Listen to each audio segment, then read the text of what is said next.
गांव जैसे तारों से बनी चादर ओढ़ के सो रहा था। रात के सन्नाटे में सिर्फ झींगुरों की आवाज आ रही थी, जैसे कोई भूली हुई कहानी सुना रहा हो।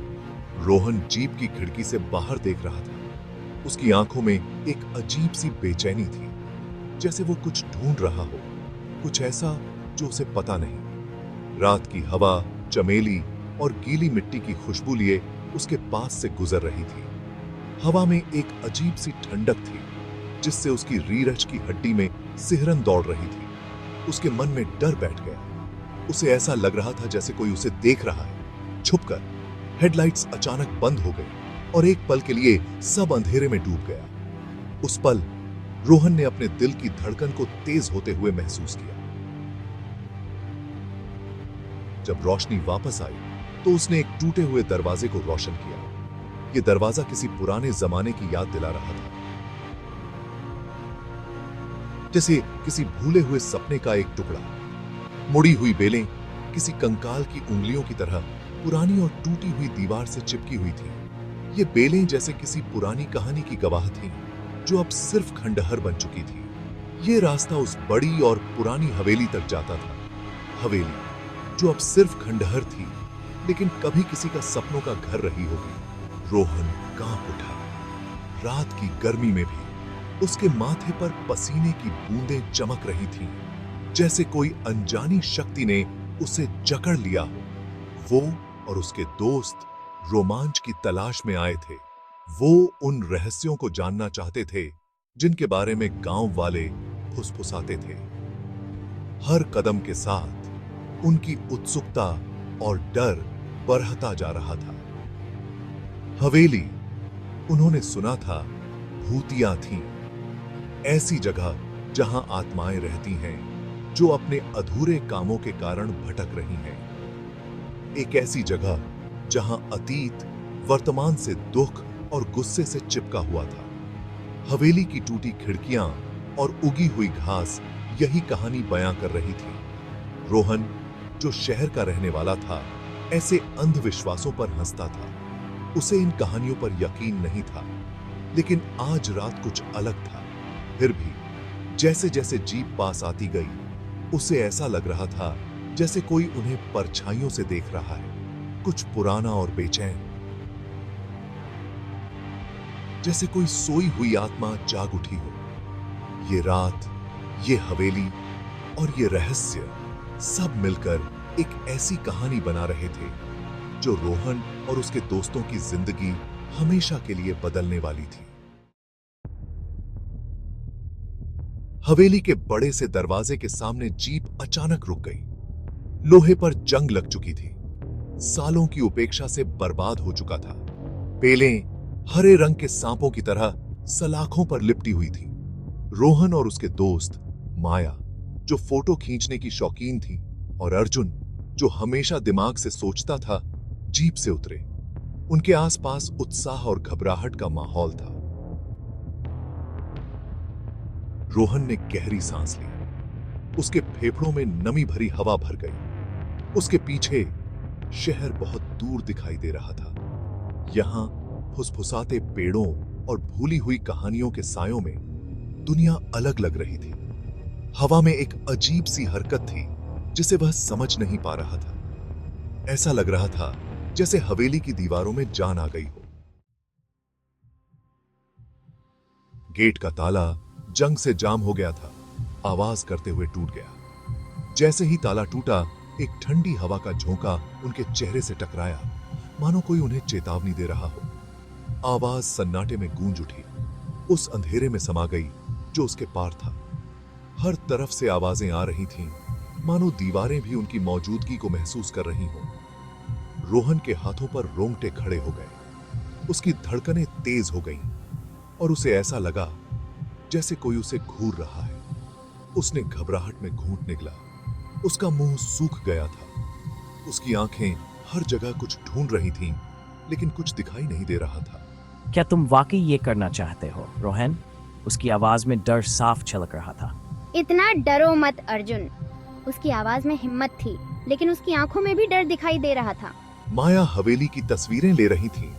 उसकी खूबसूरती और डरावनी हकीकत को कैद कर रही थीं।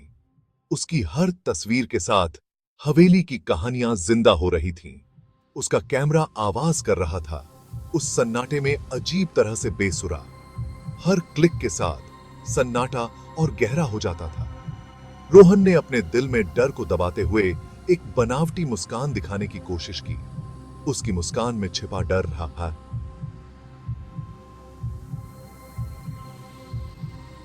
साफ दिखाई दे रहा था। घबराओ मत यार, बस एक पुराना घर है। उसकी आवाज में हिम्मत थी, लेकिन उसकी आंखों में डर साफ दिखाई दे रहा था। लेकिन जैसे ही उसने ये कहा, उसे अपनी ही बात पर शक होने लगा। उसे लगा जैसे कोई उसे देख रहा है। जैसे ही वे उस रास्ते पर चले जहां पेड़ पौधे उगाए थे, हवा ठंडी हो गई। हर कदम के साथ ठंड और बरहती गई। सड़ांध और कुछ अजीब सी गंध, कुछ अजीब सी उसके नाक में आई। यह गंध मानो किसी पुरानी भूली हुई कहानी की याद दिला रही हो।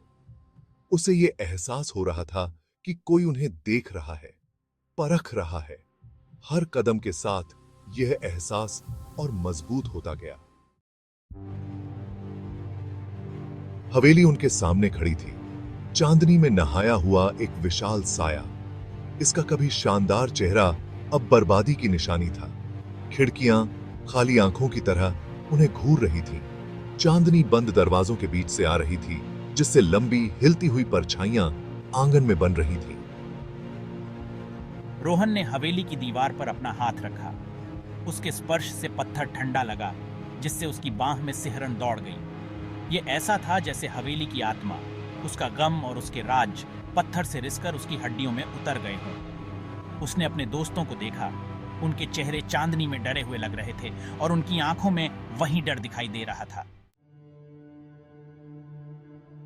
अचानक हवा चली और हवेली की एक खिड़की का शटर तेज आवाज करते हुए बंद हो गया। आवाज इतनी तेज थी कि ऐसा लगा जैसे पूरी हवेली हिल गई हो। तेज और अचानक आई। इस आवाज ने सन्नाटा तोड़ दिया। यह आवाज इतनी अचानक आई कि हर कोई एक पल के लिए डर गया। रोहन डर के मारे उछल पड़ा। उसका दिल जोर जोर से धड़क रहा था। उसकी आंखें डर से बड़ी हो गईं और उसने अपने चारों ओर देखा।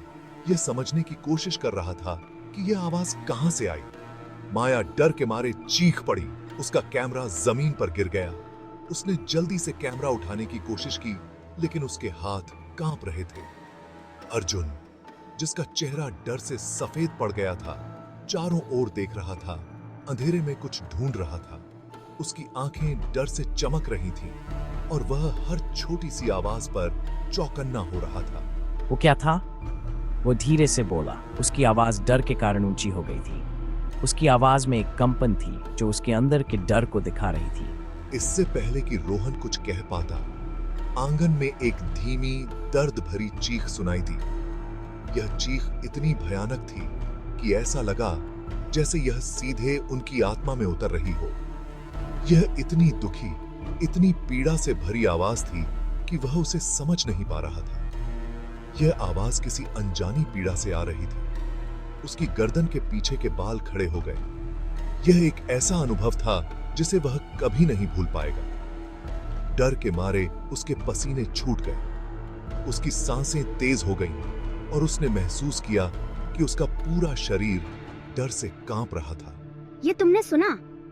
माया ने धीरे से पूछा। उसकी आंखें डर से बड़ी हो गई थीं। उसकी आवाज में एक घबराहट थी जो उसके अंदर के डर को दिखा रही थी। रोहन डर के मारे कुछ नहीं बोल पा रहा था। उसने बस हां में सर हिलाया। उसकी आंखों में एक डर था जो उसके शब्दों से परे था। वह जानता था कि वे अकेले नहीं हैं।